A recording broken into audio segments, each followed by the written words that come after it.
काँग्रेसनं केलेल्या भ्रष्टाचाराच्या श्वेतपत्रिकेत आदर्श घोटाळ्याचा उल्लेख होता.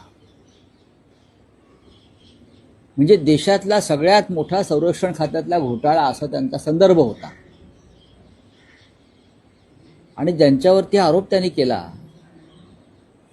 ते अशोक चव्हाण पुढल्या 72 तासामध्ये भारतीय जनता पक्षात वाजत गाजत आले.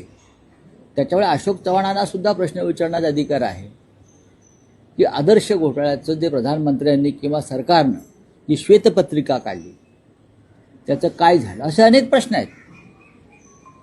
असे अनेक प्रश्न विचारता येतील भारतीय जनता पक्षाला.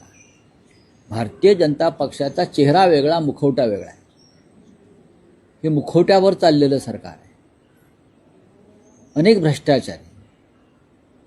भ्रष्टाचार, मोठे मोठे भ्रष्टाचार हे भारतीय जनता पक्षाने आपल्या पक्षात घेतलेले आहे.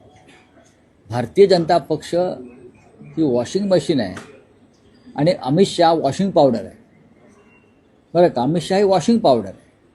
वॉशिंग मशीनमध्ये घालायचं आणि अमित शहाची वॉशिंग पावडर टाकायची का सगळं स्वच्छ होतं. अजित पवारही तसेच झालेले आहेत, अशोक चव्हाण तसेच झालेले आहेत. असंख्य असे लोक आहेत महाराष्ट्रात आणि देशामध्ये.